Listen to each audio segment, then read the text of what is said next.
the more you ignore this, the poorer you get.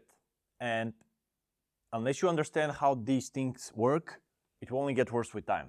So I've been thinking a lot lately about how people always want to save for something, some big purchase. Maybe they want to buy an apartment, maybe they want to buy a house, maybe they want to purchase a car, or save for their kids' college, whatever it is. Now, the problem with that is that their mental model is broken. What they don't understand is that if there is a purchase that is far away in time, we're not talking about next year, next 18 months or something like that. We're talking 5 years down the road, 7, 10 years down the road, or even longer than that. Basically, what happens is that if you just simply save money in the bank, you will get slaughtered, because the current system is designed in a way in which the things that you want to buy are increasing in price. And so imagine it like this. Let's say you want to buy an apartment. Let's say the apartment is 100K. So you're thinking, okay, I'm able to save 10K a year. The problem is that you think that you will save this year 10,000, and then the next year there will be 20,000 and 30,000 and so on. And so on the 10th year, you have the $100,000 or euros or pounds or whatever you use to buy the apartment that you want. Now, as some of you have noticed, things don't work like that in the real world, because by the time you have saved those $100,000, the apartment that was $100,000 10 years ago now is $200,000. And so you can see how it becomes a race that is literally rigged against you. You cannot win. So the only way to quote-unquote save to buy this apartment is to basically invest the money. And I know it sounds risky. I know people start telling me, oh, but what if it goes down? And what if this and what if that? Well, let me ask you this. Do you want to have the chance of succeeding and have a small chance that things might not work out? Or do you want to guarantee that you will not succeed? So if you're faced with the following dilemma, I have 100% chance of never buying this apartment, but I'm doing the safest thing, which is putting money in the bank. And then you have the other choice, which is you invest the money. Yes, there might be 10% drawdowns. Yes, 1 year your investments might be down, but generally, if you pick the right things with the right strategy, they will go up. And they will go up maybe even more than the apartment goes up.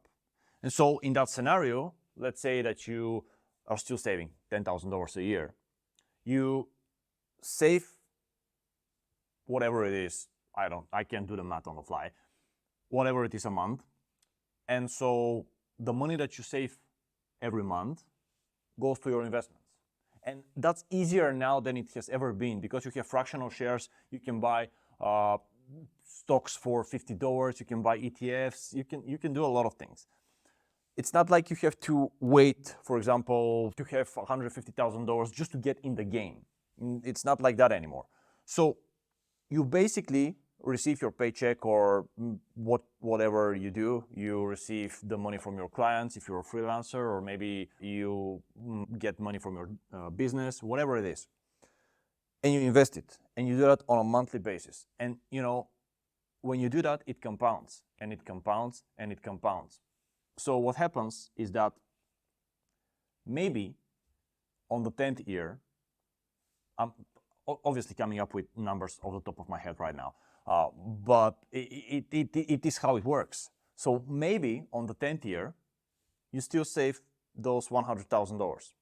And the fact is that if you invest them and invest them the right way, there won't be 100,000, because each month you invest, your investments go up in value.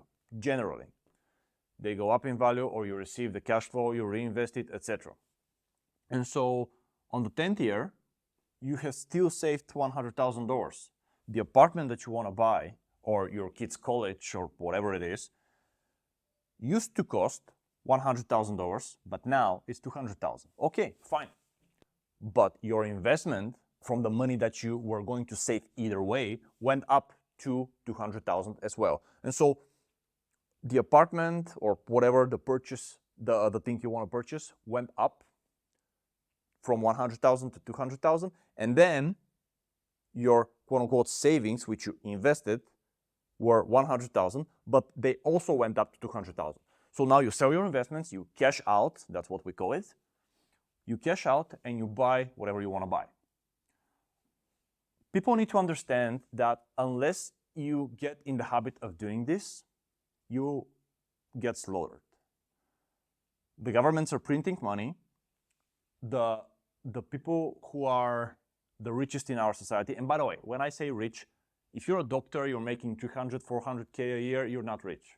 If you have a small business making $500,000 a year and you're driving a Tesla or whatever people drive nowadays, you're not rich. I'm not talking about that. I'm talking rich. I'm talking billions of dollars, family inheritance, family offices, dynasties, those people.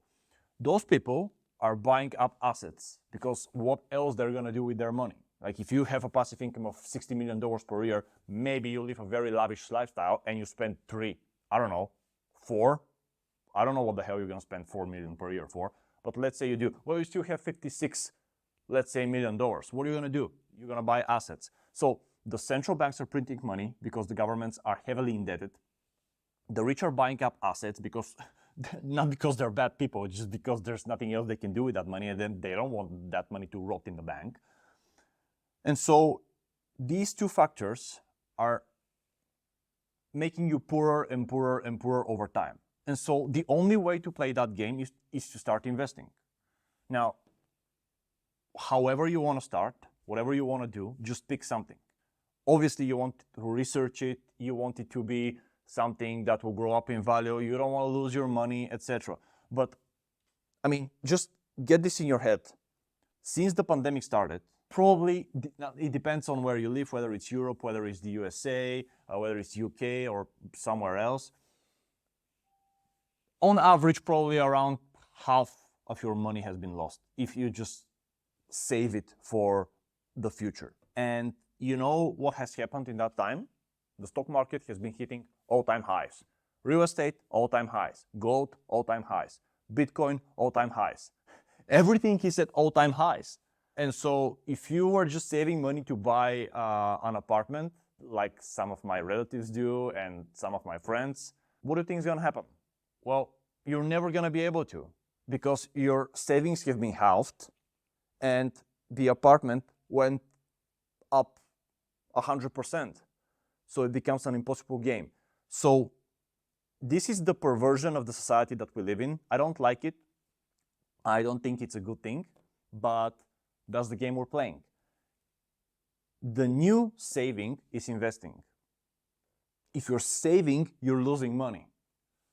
The only way to save is to invest. And so I wanted to make this quick video so that I get this into people's heads, because I've been having multiple conversations lately and it seems like people don't get it and they keep treating investing as some exotic activity that maybe they will do one day, when they're millionaires. I spoke with a friend recently. He said, "Oh, so what you do? You talk about investing, or you have a YouTube channel? Oh, right, oh, great. So maybe when I become a millionaire, I will come talk to you." I'm like, "No, that's not how it works, man. That's not how it works. How it works is you start now in order to become a millionaire more easily." I'm not saying it's gonna happen for 100%, obviously, but at least you have a fighting chance and you have a better chance. And so get this in your head, and that's it from me now.